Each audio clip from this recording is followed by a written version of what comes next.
Un astre, dans la lumière, objet de toutes les convoitises, notamment celle des États-Unis.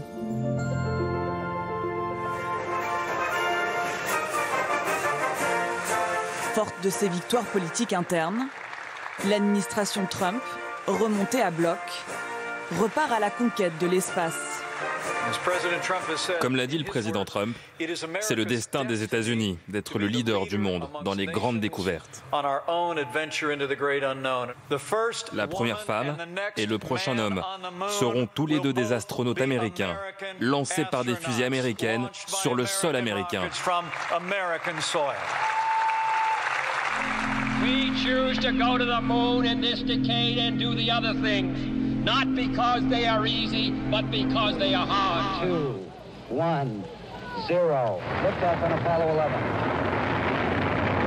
11. Le premier homme sur la Lune, c'était il y a 50 ans.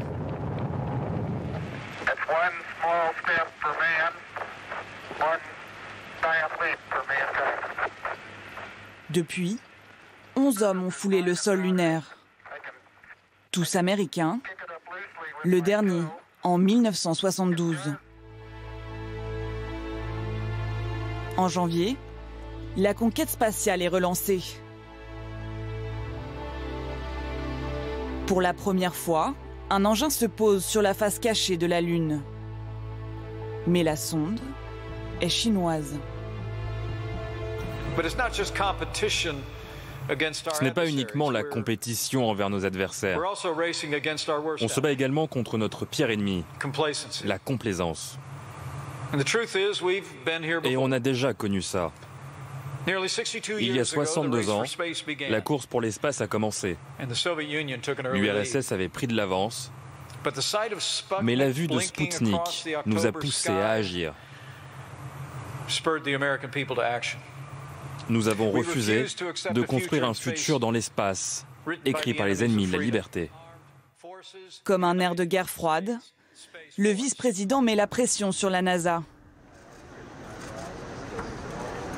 Au lieu de retourner sur la Lune en 2028 comme prévu, l'agence a 5 ans pour s'exécuter.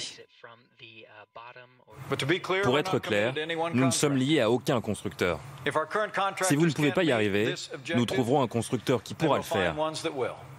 Si les fusées privées sont le seul moyen d'envoyer un astronaute américain sur la Lune d'ici à 5 ans, eh bien ce seront des fusées privées. Tous les moyens possibles au service de la mission. Une base d'abord sur la Lune, dans l'espoir que les Américains soient un jour les premiers hommes à poser le pied sur Mars.